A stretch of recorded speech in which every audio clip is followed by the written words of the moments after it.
happens when the smartest guy in the universe... Guess who just discovered a new element? You think you could do that, Morty? You think anyone but me could do that ever in a billion years?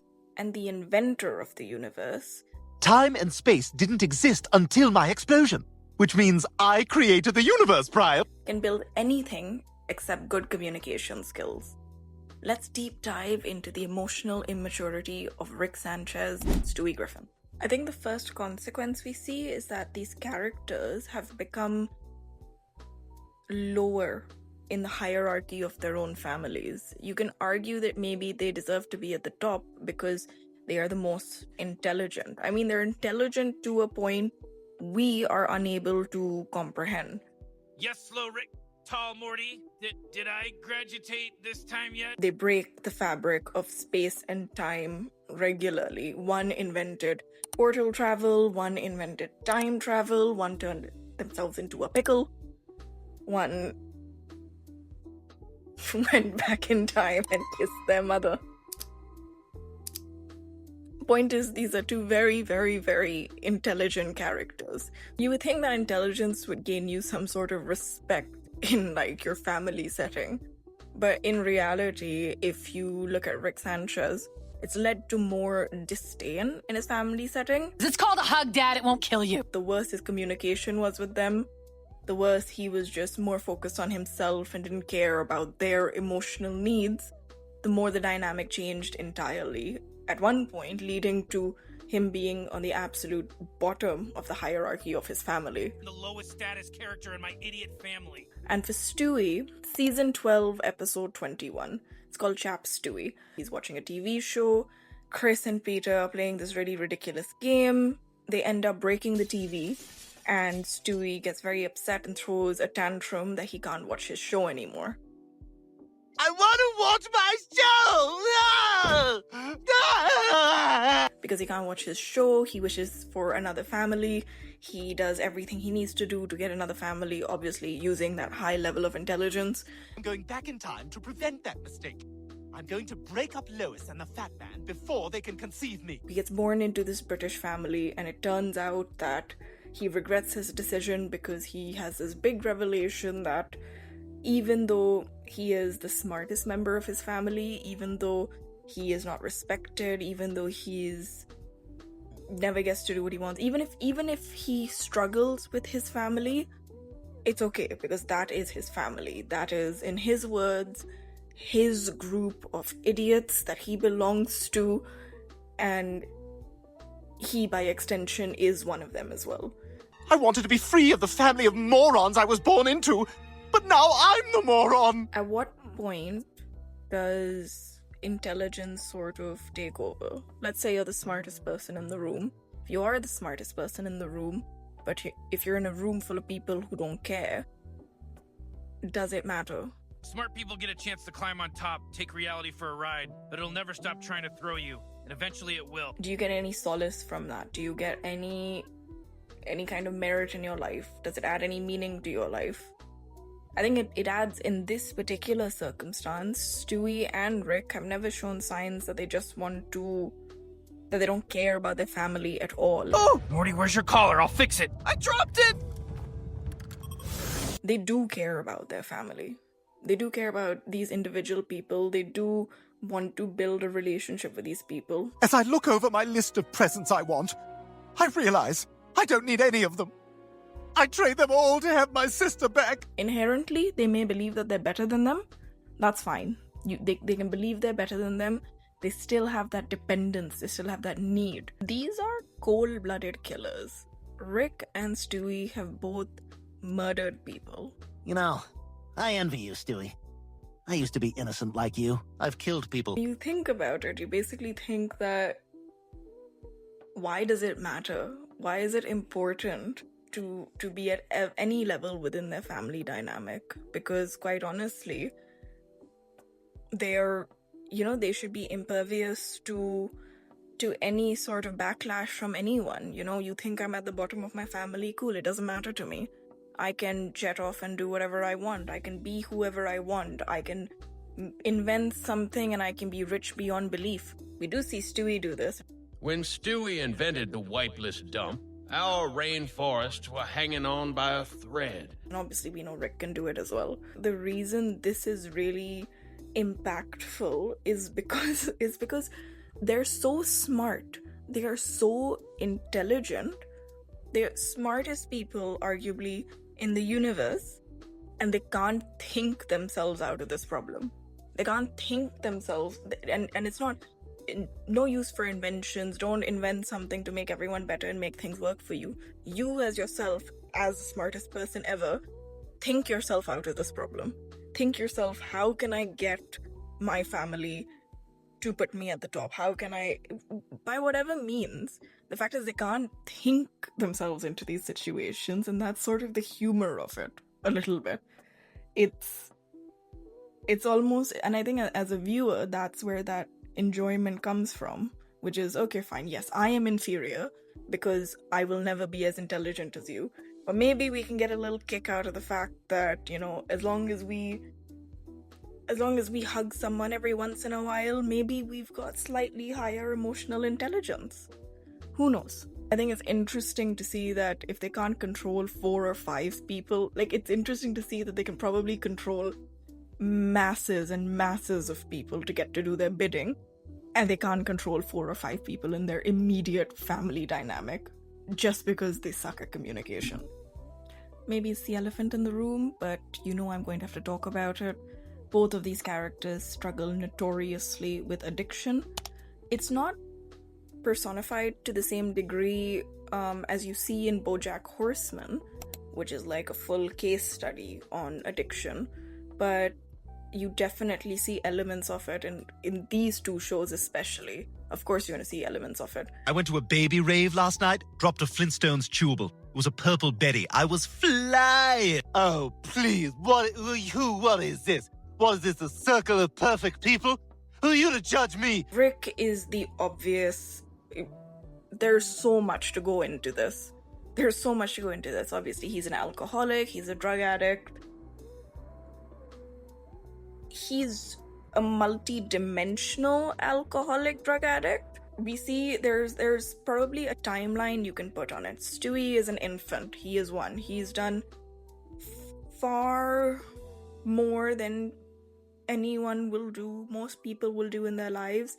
And then Rick seems to have lived 1,000 lives, and he's a lot older. I think being so intelligent and not having people to relate to, and then at the same time the people in your lives have already put you somewhere midway, or they've written you off within your own family dynamic. They've written you off in your own family dynamic. It must be difficult. It must make you feel like you're not good enough. You must feel like you're not good enough. You feel like the only option that you're left with in your arsenal is, if they don't like me, I just have to be right. I just need to be right, you know? And if I'm right, then maybe by default that means something. If I'm right, then maybe they like me. Maybe there's some correlation. Maybe I can add some value. If I'm right, maybe I can add some value. Fill that void where that empathy is missing. It's filled with various addictions and coping mechanisms instead. So I guess what's interesting is that if you see Stewie at age 1 and you see Rick at age whatever he is, decades down the line, you can kind of use them as case studies for each other, because you think Stewie is showing very early signs that he could lead down a path of addiction, and you see Rick, who has kind of had periods where it's destroyed a lot of his life, or at least blacked out a lot of his life as well. If you stay an emotionally immature genius, Stewie is destined for the path of Rick. The final point I'll touch on for these characters is that I believe they're nihilistic, but I don't think they're nihilistic because they're emotionally detached. I think they're nihilistic because they're emotionally immature, for 2 different reasons. In this particular circumstance, nihilism isn't used as a belief system. I think nihilism is being used as a coping mechanism, another coping mechanism, a more existential coping mechanism. We see both of these characters need control heavily in their lives. So if you look at Rick is more of a escapism sort of stereotype. He needs to escape from his circumstances. I think they've pondered life and the universe and the world around them, and they haven't concluded that there's a lack of meaning. I think they've concluded that there is meaning, but to get to that ultimate meaning, there's a whole bridge of growth to do. There's a lot of work that needs to be done, a lot of emotional growth that needs to be done to get to the other side of meaning and fulfillment. Rick changes universes, he cheats death, he does everything to avoid consequences, to avoid feelings of loss and pain. And Stewie, on the other hand, will build weapons and travel back in time because I think he's trying to avoid feeling helpless. He wants to have full control over the situation. And I think that's actually leads into why he wanted to kill Lois so much in the earlier seasons. I think he wanted to kill her so much in the earlier seasons, genuinely, because that's his first primary caregiver, and he couldn't open himself up to that level of emotional vulnerability. He didn't want to put himself in the hands of someone that could potentially hurt him. That is just a theory I am throwing out there. I think we see them use nihilism to justify violence and addiction and basically pushing the people in their lives away. If they had truly put themselves out there and reached the conclusion that absolutely nothing matters and it's no big deal, then we would see that. Then we would see the attitude of nothing matters, which means my relationships don't matter, which means nothing matters. But we don't see that. We see them caring about their circumstances. We see them caring about others. We see them caring about their own personal life and journey. I just don't think they have the tools that they're equipped to have to be able to handle the other side. I will say, Stewie has much more life ahead of him than Rick does. But Rick cheats death all the time. Stewie is young, he has a lot of life ahead of him right now.